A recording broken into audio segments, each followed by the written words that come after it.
presente video vamos a realizar una reflexión muy básica y muy elemental acerca de la teoría de los títulos valores.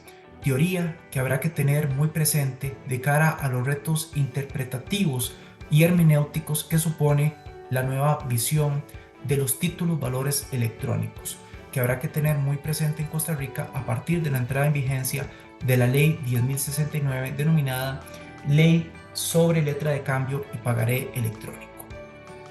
Para los efectos del presente video vamos a desarrollar 5 puntos. En primer lugar, vamos a hablar de forma resumida de la génesis histórica de los títulos valores. A partir de allí vamos a delinear una dimensión conceptual de los mismos. Posteriormente vamos a enlistar los principios tradicionales de los títulos valores y posteriormente hablaremos de forma sucinta y o breve de la convención ejecutiva y también de algunas nociones tipológicas de títulos valores en aras de ir refrescando una serie de conceptos para no caer en conclusiones apresuradas. Muy bien, con respecto a la génesis histórica de los títulos valores, sin duda alguna cuando nosotros comenzamos a estudiar la doctrina, la jurisprudencia, la normativa de los títulos valores, pues nos damos cuenta que estamos frente a una materia compleja. Sin embargo, las cosas comienzan a simplificarse cuando nosotros entendemos qué es lo que está detrás, cuál es el basamento y el pilar justificante de los títulos valores. Y precisamente esa orientación viene impuesta por un requerimiento socioeconómico, que es potenciar la circulación de la riqueza. Resulta, sucede y acontece que la primera respuesta que brindó el ordenamiento jurídico para esa circulación de la riqueza vino impuesta por el contrato de cesión. Pero el contrato de cesión, desde el ángulo visual del adquirente, tiene algunos inconvenientes. ¿Cuáles son? Recordar brevemente que el contrato de cesión pues consiste en que una persona llamada cedente transmita a otra llamada cesionario pues un derecho de la más variada naturaleza. Puede ser una posición contractual, puede ser un derecho de crédito, un derecho hereditario, un derecho litigioso.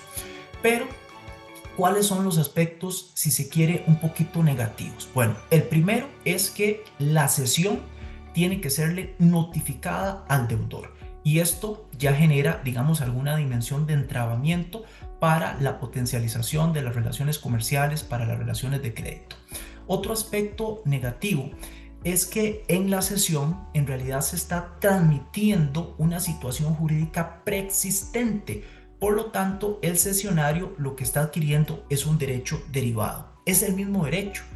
Y precisamente como es el mismo derecho, el deudor le puede plantear todo el cúmulo de excepciones reales, personales, subjetivas y objetivas a ese adquirente, lo cual pues ya genera también sus resquemores. Y finalmente, como bien se conoce en el derecho, nadie puede transmitir a otro un derecho que no posee, pues la cesión no purga, no conjura la adquisición a non domino. Bueno, esas dimensiones negativas son paliadas con unos instrumentos tan abstractos que precisamente surgen de la misma dinámica de las relaciones de los comerciantes, de la misma praxis social y reciben el nombre, la categoría de los títulos valores. Títulos valores que son conceptualizados por un gran jurista, César Vivante, de la siguiente forma: documentos necesarios para legitimar el ejercicio del derecho autónomo y literal que en ellos se incorpora. Esto es una concepción tipológica de títulos valores que recogen muchísimas legislaciones a nivel de derecho comparado, particularmente en Latinoamérica, y que también tiene pues algún eco, algún recibimiento a nivel de la doctrina jurisprudencial de nuestro país. Bueno, a partir de ese concepto que hemos refrescado, ¿cuáles son los principios tradicionales de los títulos valores? En un primer momento podríamos hablar del principio de autonomía, porque en tesis de principio quien ejercita un título valor en realidad está con un derecho nuevo, con un derecho ex novo. No es una situación jurídica preexistente, no es un derecho derivado como opera con el contrato de cesión, sino que tiene un derecho autónomo. Y precisamente por eso hablamos que una de las primeras caracterizaciones, uno de los primeros principios de los títulos valores es la autonomía. Otro principio de los títulos valores, y aquí precisamente comienza a desarrollarse esa magia eh, grandiosa de los títulos valores, es el principio de literalidad. Porque en la literalidad precisamente marca los contornos del derecho inmaterial que se plasma en el papel, que se plasma en un documento. Y entonces los endosos, eventuales afectaciones, gravámenes, quien ostenta la legitimación del título valor tiene que estar debidamente plasmado entonces de principio en el papel, que repito, marca los límites y los contornos del título valor. Otro de los principios tradicionales es la incorporación, magia de los títulos valores, que viene a representarse de forma muy similar a cómo operan los bienes muebles. Recordemos ese principio tradicional de los bienes muebles, que incluso no viene del derecho romano, sino del derecho germánico y que quedó dispuesto en el Código Napoleónico de 1804. La posesión vale por título. Bueno, en materia de títulos valores, precisamente se extrapola esa dimensión y mediante la incorporación el derecho tangible pues toma cuerpo en el papel, que naturalmente pues es un activo mobiliario más, es un título valor que ostenta esa dimensión documental y que precisamente incorpora en el derecho en el contenido del mismo. Otro principio elemental de los títulos valores es la denominada legitimación formal, donde básicamente tiene que acreditarse pues la posesión del título, la posesión de el papel y el respeto de la ley de circulación, tanto a nivel de legitimación activa como consecuentemente en ocasión de la legitimación pasiva. Y entonces el deudor cambiario, el deudor del título valor va a exigir, bueno, exhíbame el documento y muéstrame el respeto de la ley de circulación para eventualmente satisfacer la deuda, satisfacer el crédito al cual previamente me obligué. Y finalmente, pues tenemos otro principio importantísimo que es la abstracción, porque en títulos valores ya se logra esa dimensión que separa al título valor de la relación causal, de la relación subyacente, y máxime si el título circuló mediante el endoso. Por eso se dice que el endoso pues es un instrumento multiplicador de la autonomía, multiplicador de la abstracción, y a mayor endoso pues consecuente y naturalmente ese título valor estará más que garantizado. También dentro de los títulos valores a nivel de principios, pues alguna doctrina, algunos autores hablan de la buena fe, pero bueno, la buena fe es un principio informador de todo el derecho privado patrimonial y no solamente de la disciplina de los títulos valores. Muy bien, ya hemos hablado entonces de la génesis histórica de los títulos valores, nos hemos permitido recordar, refrescar alguna dimensión conceptual, trayendo a colación esa visión tipológica de César el Vivante, y también hemos enlistado los principios tradicionales de los títulos valores. ¿Qué más vamos a hablar? Bueno, recordar otro elemento fundamental dentro de este marco teórico de los títulos valores, como lo es la convención ejecutiva. Si nosotros nos vamos al artículo 683 del Código de Comercio, palabras más, palabras menos, se dice que la emisión o transmisión de un título valor pues no extinguirá la relación causal.